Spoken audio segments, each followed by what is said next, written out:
Paul Shred, International Editor at the Cyber Express, and with me today is Naman Talwar, Senior Solutions Architect for Threat Intelligence Leader Cyber. And we're going to talk about the rapidly changing threat landscape for executives. Welcome, Naman, and so great to have you here. Thank you. Happy to be here. Right.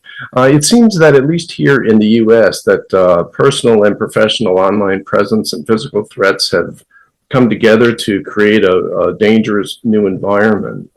What are you seeing here? Yeah, so I think we all knew about just one of the incident that just happened. I'll not take the names, but where one of the executives were targeted. There was always threats. Threats were being made on the organizations, whether, earlier you had your usual suspects, right? So let's just say if you are a military organizations, people will target you. If you are a critical infrastructure, let's just say energy sector, oil sector, where it's a little more politicized, then people used to target you. Now what I've seen is the threats are now spreading to almost every organization in the world. What do I mean by that? It's if you're a law firm, people will, if you're an insurance firm, something that happened in the insurance firm, if you're a banking firm, it doesn't matter which basically industry you belong to. If people, and these people could be political actors, these people could be individual actors, it could be people who were just aggrieved by something that the company did, or they perceived that something that company did.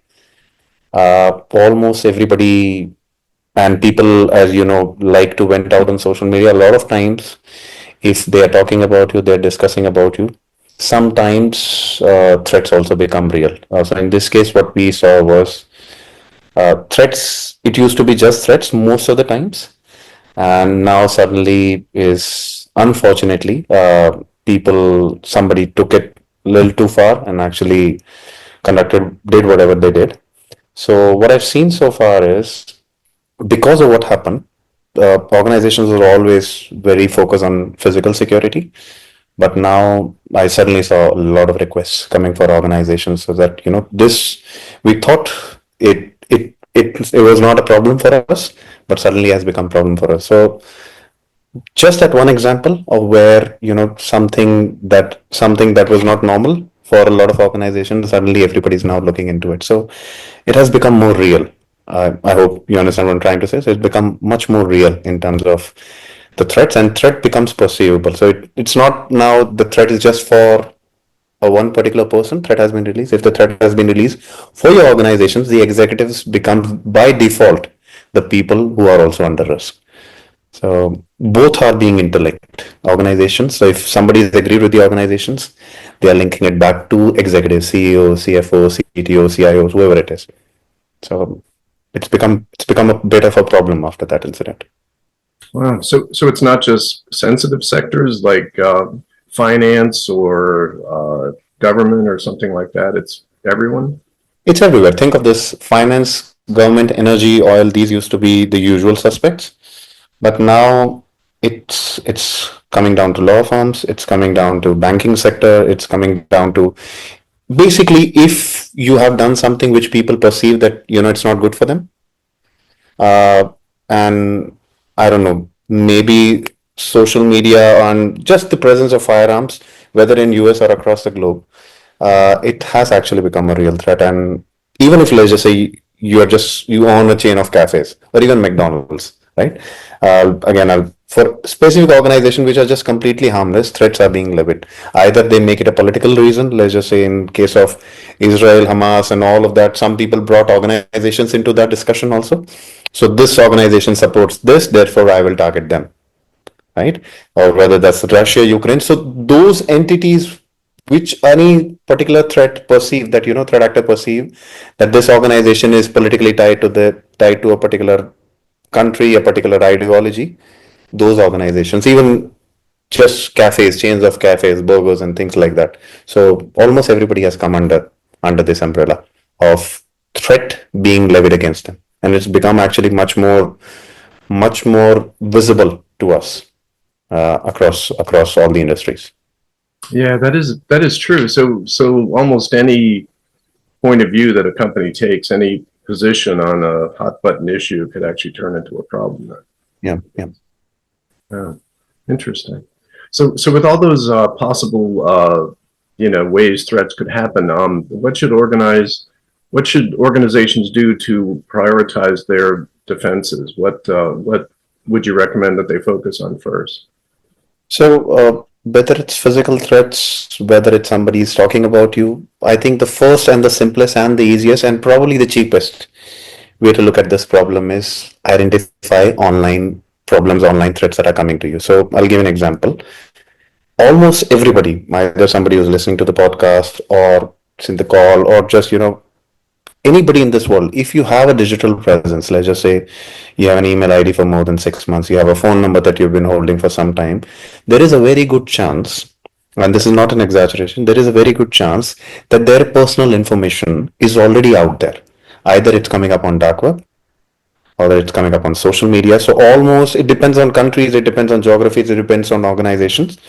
But anywhere from 30, 40, 50, 60, 70% of the total people who have a digital presence, always we always work under the assumption that your phone numbers, your addresses, if somebody is very motivated to hurt you or motivated to target you, they probably know where your daughter or son goes to college, they will know where you work, where you live, all of your past history. So all of these things, the information is already available. Either it's coming up in illegal or cybercrime forums like dark web, or it's just coming out through normal organizations like lead agencies, right? Which contains a lot of your information, your phone numbers, your emails.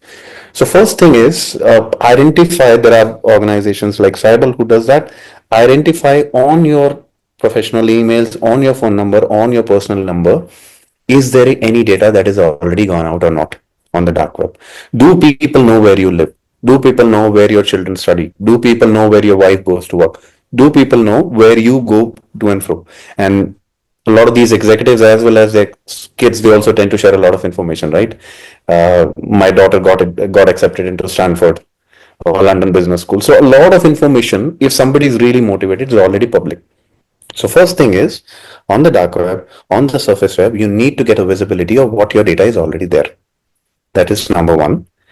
Second thing, what you do is when you go either on the dark web, for the people who don't know, dark web is basically a place on the internet where anybody can pretend to be anybody. Nobody knows who you really are. So people can hide behind a fake identity. So if somebody is talking about you, you won't really know who that is. So on the dark web and on social media, second thing that you can start monitoring is the chatters, the discussions, the mentions. So irrespective of the language, if somebody is talking about you directly, the executives directly, or if they're talking about the company, at least those chatters, those discussions, those mentions need to be tracked. Right? And there are certain keywords that you can make. So let's just say maybe somebody will not directly say that I will kill Naman Talwar. They will not use the word. But maybe they use, when they are saying I will take care of him or I will burn. So there are some specific sets of keywords that you need to monitor along with the name of your organizations or name of yours.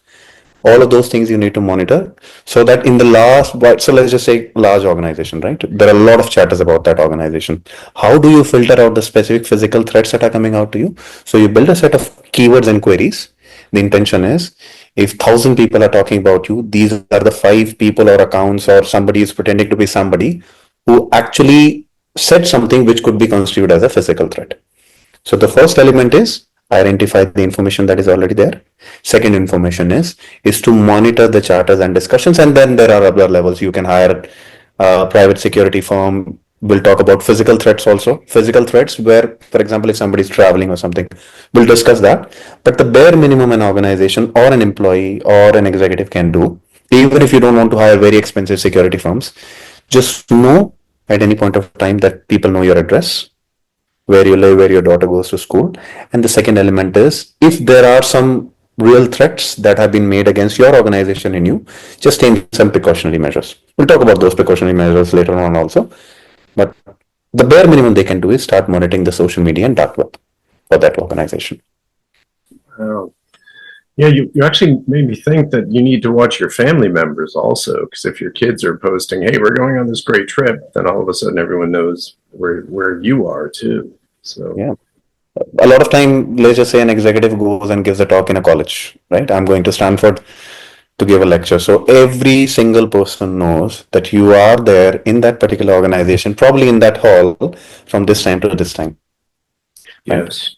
So a lot of time we tend to sometimes our kids or a lot of time themselves, although they have a tendency to, take photos of their boarding passes and they post it. I'm traveling somewhere on thing. So as private as you can, especially if your organization in sensitive sector. This used to be 6 months ago.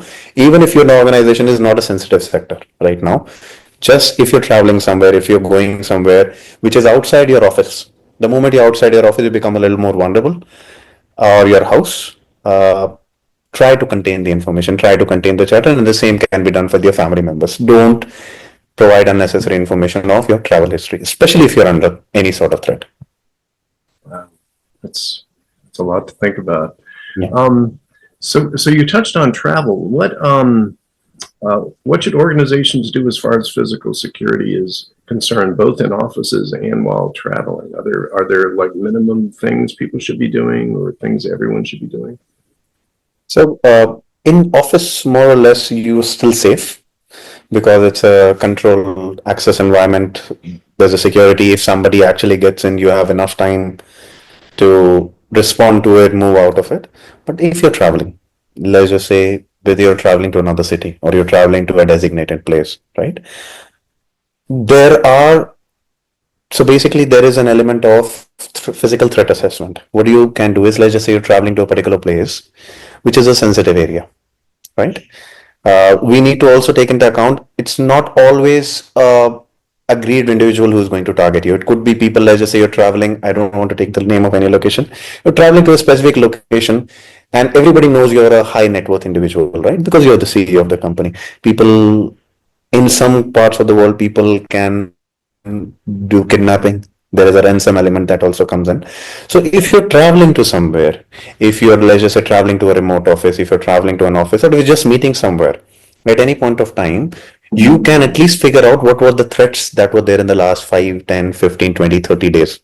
So Cyber also has that capability, is where you can actually associate any place on the world, and in that 5 kilometer radius across that, or 10 kilometers or 20 kilometers, whatever that makes sense for you, you can figure out what was the physical threat. Physical threat could not be just, it could not be just individual or organization. It could be just as simple as, let's just say, there's an earthquake, there's a possibility of tornado, there is just water logging, so that your travel and other things. So any sort of physical threat across the globe can also be monitored. So that too, if you have actually physical threats being made on you, if you're traveling just from office to home, just take simple precautionary methods, like if threat has been made, hire a private security firm. If that is not there, just take different routes to your home, right? You don't need to be very predictable in your travel. But apart from that, I think if you're traveling somewhere or you're just going to your offices, as well, I would recommend for all the offices that you have, including data centers, whatever you have at any point of time, just monitor the physical threats in 5, 10 kilometers or 20 kilometers in that area. That, I think, more or less, even hiring extra private security firm, you can at least reduce 60, 70, 80% of the threats, any possible threat that could come for you. And if you're traveling in a sensitive zone, let's just say there's a lot of kidnapping, sometimes that happens, or maybe gun shooting could be a place, or it could be just, there is unrest, whatever it is. Those things you get to know about it. So you know exactly where you're going, where you're traveling, and how you're going to come out of it. These are some of those basic measures anybody can take to prevent while traveling or while just, going to office and home. Thank you. You had touched on this, but I wanted to focus on it just a little bit more. I had actually read that about half of all CEOs have faced threats at one point or another, which seems really high to me. But I guess, given the internet, it's certainly possible. So how do organizations tell real threats from people who are just venting? Yeah. So you're talking about just the CEOs. I'm talking about now, after what just happened. Any threat on company can also be considered a threat on CEO. So it could be that, somebody was not just angry at the CEO, it could be just angry at the company. So let's just say it's a CEO, there are 50 locations across the globe. He doesn't probably even know what happened in a particular claim, insurance claim or something or whatever, right? In a particular case, if you're a law firm. But if there is a threat on your organization, and I think the number sounds about right, because threat is also on the people, but it's also on the organization. The simplest way is there are certain ways to differentiate real threats from just venting out. But I would start by saying you should not be complacent on any sort of threat that is being made towards you or your organization. The moment there is a threat being made, you can bring in this standard security tools, right? I will be a little more, will do the travel assessments, will do the physical assessments, will chatter, monitor chatters on social media and dark web. That anyway standardly should happen. But yes, if the threat is being made by, let's just say, a known organization, right? Let's just say a lot of time, if let's just say it's a terrorism outfit, right? A lot of time they tend to issue warnings, right? So if it's known organization who has a history of doing something like that, you should take it seriously. But I would not also say that any physical threat that is coming to you, even if it's coming out from an anonymous account which has 2 followers, doesn't have an image on it, whatever, every single threat should be taken into seriously. How do you filter the threats from thousands and thousands of noise that comes for your organization? You can filter that using specific keywords like, kill, assassin, take care of it, whatever the keywords that are being used. So those can be filtered. But if it's coming out from organized groups, organized people, serious people in terms of they have history of doing certain something like that, then you should bring all of your security measures in place. But the main problem is not getting to threats. The main problem is out of thousands of things that are being talked about my company. Let's just say you're a bank, people complaining, I don't get access to my account, somebody committed a fraud on my account, whatever. It goes on, right? So if your brand name, out of thousands of chatters that are being discussed about you, how do you come down to actual threats that are being made about you? That is the main element. So if there are 1,000 people talking about you, these are the 5 people which said something which crossed that threshold of now it's not just anger, it seems like a threat. Then obviously there are other measures that you can take place, but at least monitoring those specific keywords is very important for the organization as well as for the individual. Yeah, sorry, great points. You actually made me think. I've seen some dark web conversations where people talk about the potential for violence, and if you're not careful, you might take that as a non-threatening message. But when you read the whole thing and see the context there, you're not so sure that they wouldn't take part in the violence if they had a chance, So, yeah, definitely. And it's not like I'm not being alarmist in nature. This happens. Sometimes there are people who just want to make noise. Like there are some hacktivists. All they will talk about is threatening, killing, hurting somebody, targeting somebody. All they will talk about. Most of it would not happen. But I'm still trying to say is, in terms of physical security or even reputational damage, we cannot be complacent.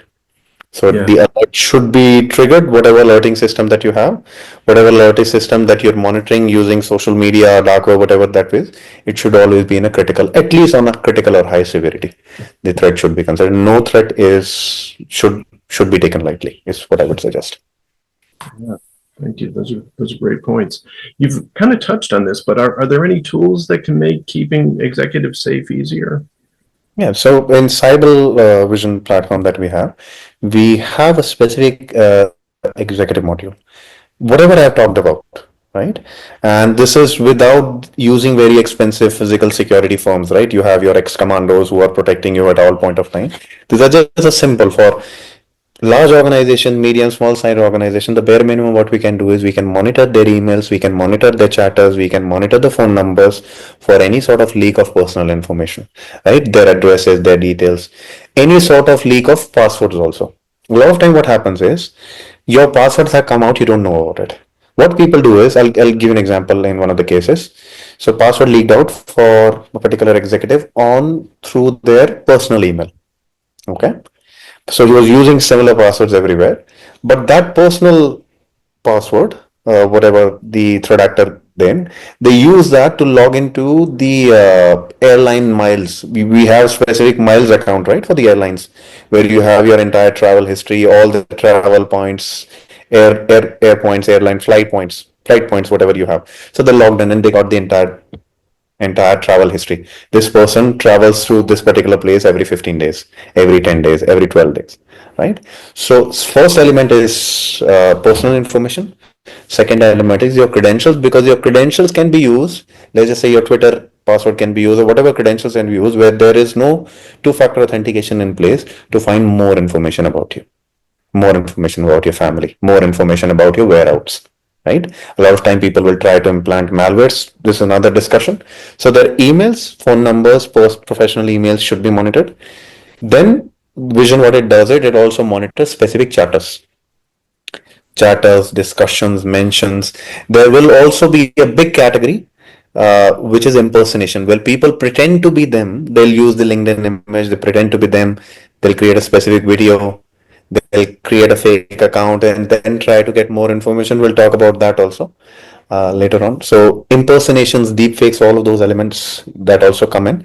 And finally, correlating all of that information to physical threat or wherever that person is traveling. So let's just say a person is traveling in an isolated part in Colombia, right? Maybe there is a factory there, right? Or they're traveling to a specific place in US, a specific place in Middle East, wherever it is, right? During the way, throughout the way, or in that particular location, were there any physical threats? Were there any shootings that happened? Or it could be, was there any a lot of waterlogging that which could risk somebody's life? Whatever it is, you monitor discussions, chatters, information, credentials. You monitor chatters on social media as well as on dark web.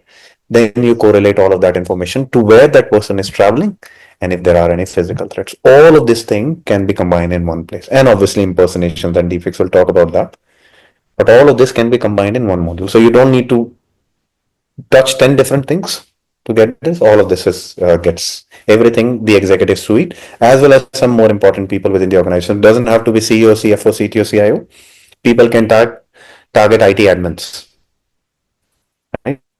Because if you get access to some, then you can access a lot of information in cyber vision.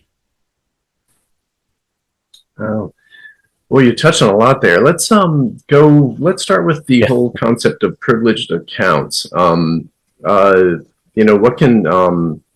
What can companies do to monitor those accounts, to make sure they're locked down, to detect leaks, all that sort of stuff? There's a lot that goes into keeping those safe. There's, obviously really valued data, money, all that sort of stuff can be found there. So it's a big target too.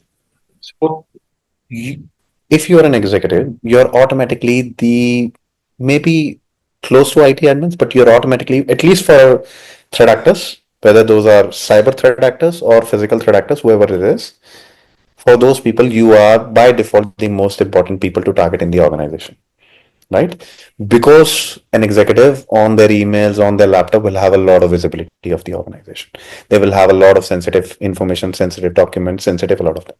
So if somebody wants to target you, you can always assume they will spend much more extra time in just targeting the executives. So what you do is their professional emails, you monitor for any sort of leaks, and these leaks sometimes happens without the knowledge of the executive. So what a lot of people tend to do, and if somebody is listening, they might also relate to it. If somebody is listening in IT security, people use their official email IDs on third parties. Okay. And then those third parties get leaked. So let's just say they use it to maybe book a travel something. But the travel vendor itself got breached, got hacked. And through that, their information, password, details, whatever they shared, that got out. Wherever that number. Or let's just say they logged on to a government for a government service. The government server itself got breached. And through that, whatever their social security number, their passport, where they live, what their details are. And this is not an exaggeration. Almost, I would not, again, I don't want to be alarmist in it, but almost every second, third person who has a digital history, they will have some and other sort of information already available on the dark web. Right, from credentials in very clear form, credentials in an encrypted form, or just every single thing about you. So their accounts, professional accounts, need to be monitored with their permission.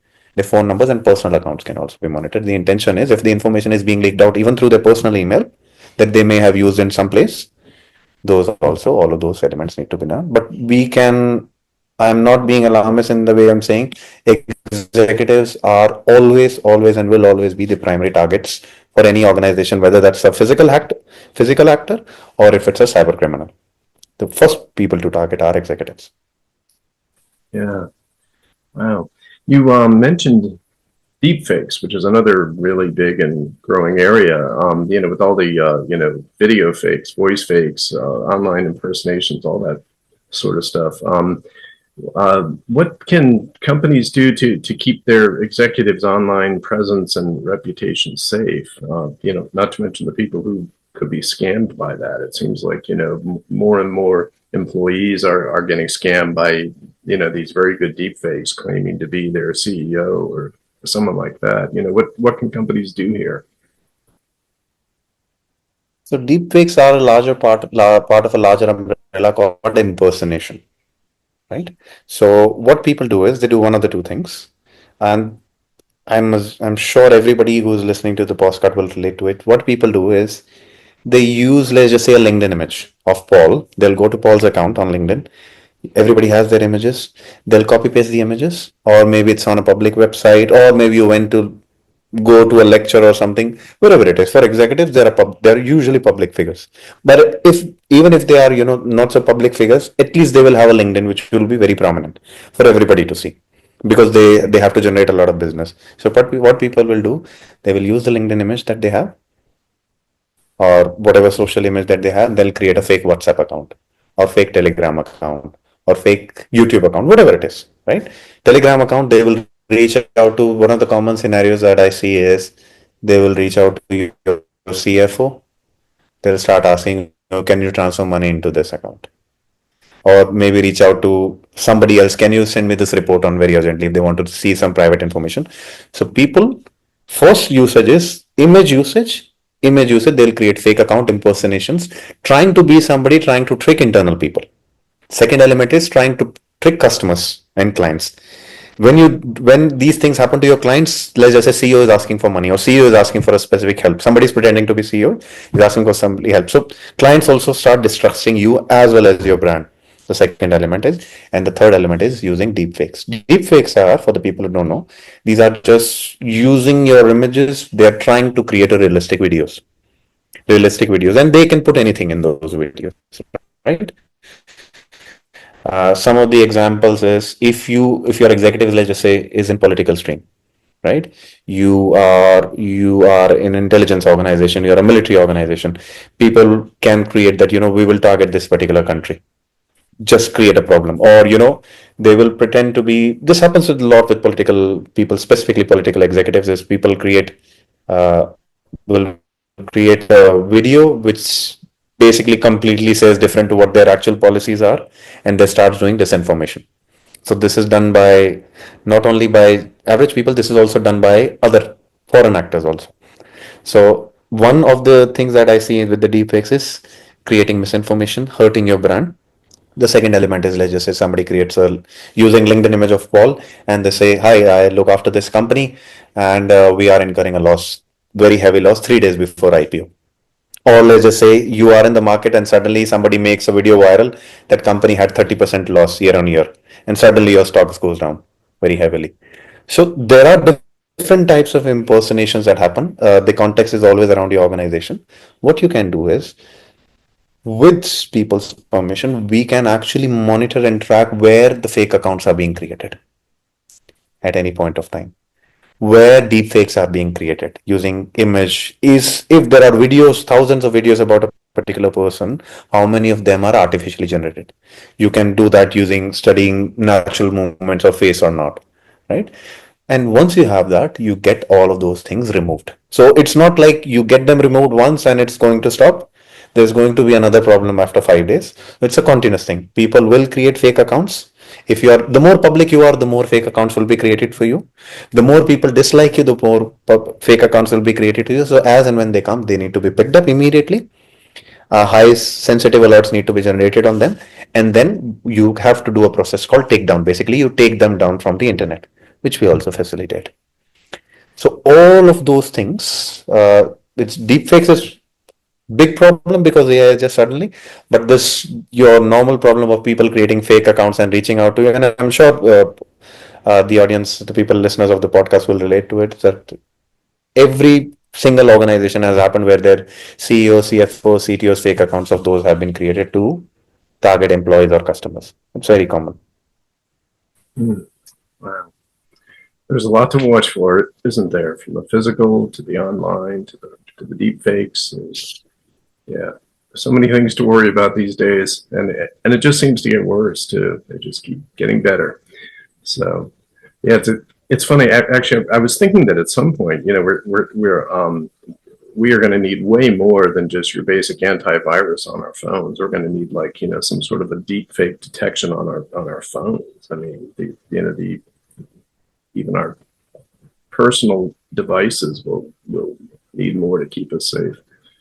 So crazy You world. never know which laptop is compromised. So one of the thing also we see is their laptops are specifically targeted, where people actually install either they trick into it, maybe a family member they will do, or the one. And this is very common also. This is not hypothetical scenario, where they will actually install a malware, a spyware, to see exactly what is happening on the laptop. It doesn't have to be their official laptop; it could be their personal laptop. So that's why every single thing that is happening on dark web and social media needs to be monitored, because you never know at present as we speak that your CEO, CFO, CTO have an actually malware or spyware in the system where somebody is actually spying on you. And this is not a hypothetical scenario, it's extremely common. So all of these things need to be brought into one place. Mm. Well, thank you so much. My guest has been Naman Tawar of Threat Intelligence Leader Cybel, and thank you so much for being with us to talk about all the changes going on in the threat landscape for executives. And thank you also to our audience for listening in. Thank you. Thank you. Thank you for your time.